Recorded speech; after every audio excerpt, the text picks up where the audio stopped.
Hello, magandang tanghali sa inyo mga guys. Bago mayara kami di drive bike ko. Kalantata sa inyo mga guys before natin libyuan. Araw, na dark more siya mga guys nga pulsos. Kung namin naman tsura yun. 27.5 ni siya siguro.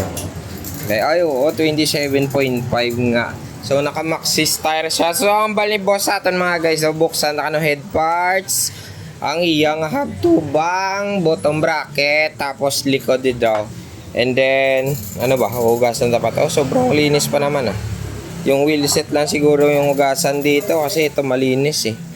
Yung frame lang siguro punasan lang to kasi malinis pa naman. Ay, hindi na, hugasan na lang para at least para reha lahat. So tara, samahan nyo kami. Maglinis naman tayo.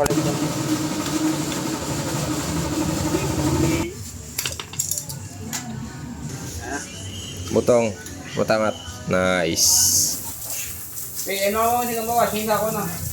Home service mo ko. Gago!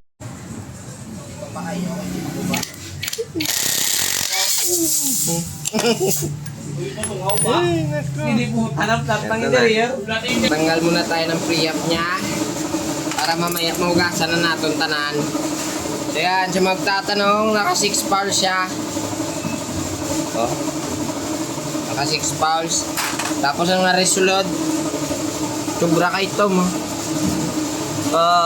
Ang silyo na lang nga blow. Wow! Yun. Oh, grabe, may ilay ang mga biro man. So, ara na nabaklas na lahat mga guys, ang mga kasudlan niya, no? So, kailangan na lang natin yan linisan.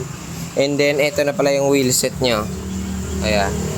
Nabungkag ta na. So, kailangan man nakaroon hugasan man ni Boy Black.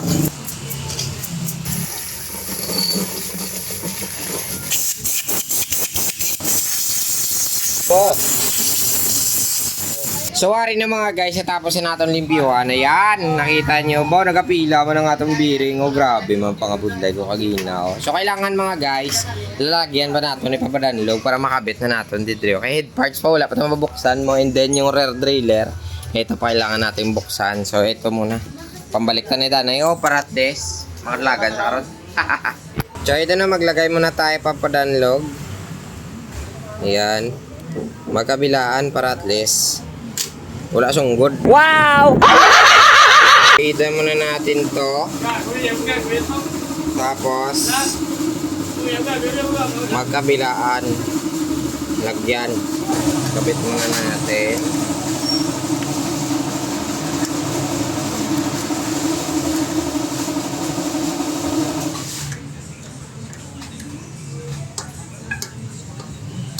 So ito na yung nakabit natin ng mga bearing.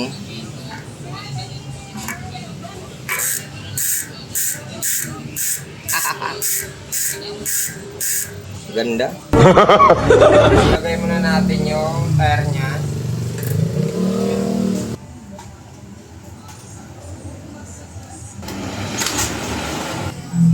Diragin mo ng ano.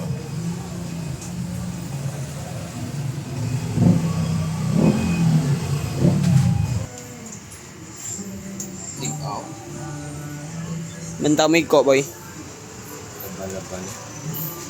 Iko ganis dal, mababaw pa. Ba. Ay, ragoy.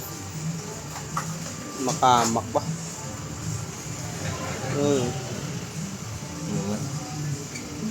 Okay, nakaluyan na nga ito net parts mga guys. So, kailangan na lang natin dito ibalekta na. Ayan, ang limpyo na diyo. Limpyo ng dalom. Sterer tube niya, limpyo naman. Balik na lang kayang driller, kinang buksan. Tara! So, ara na guys, tapos na naging man siya sa limpyo, no? So, ang brown na lang natin. Ito na lang yung bubuksan natin, yung SLX na rear driller. Kasi nga, request niya talaga ito buksan kasi medyo nagdi-delay na daw yung cambio niya. Kagagaluilo yung iyang kadina. So, tara, bukas muna. Dito ako mahawak pag naglulubad ako. Wait lang. Yun yun. Oh, ayun na. Kaya pala tumitigas, nagluluilo yung kadina niya. Sabi niya kay... Yun o. Yan na yung driller niya. Yan, tanggal ng washer. Ay, dama ka boy. Gago! Sera rin ang rear driller mo natapos na sa limbyuan. Kita mo? Oh, ang puli mo. Ara to. Nan. Cage ya, spring. Mga clutch ya attachment ya. Oh. Ang spindle is tunga ba ya? Oh, nagabot. Gina ba? Kita mo? So, kailangan na natin. Nabot ang papadanlog. Share nila pabalik ko na. Para at least good sa good sa. Tara. Ayan. Tapos yung ganito niya. Lagyan din natin. Ay, kakabit na lang natin yung trailer and then goods na po tayo. Ayan, pakita ko muna sa inyo ha. Ayan. No? Tapos ang clutch. Siyempre, quality na yun. Abawa. So ayan na guys, finally natapos na gid man sa paglimpyo ang Dartmoor ni Boss Boy. Di po, taging pabudlayan niya gid na to dito kagina sa trailer. Oh. Pero the rest yung mga bearing niya, goods mo lang ah. Ha?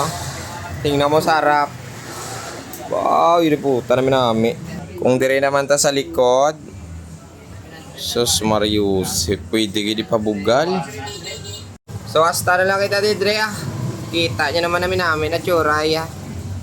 Ay, tataway. Goodbye.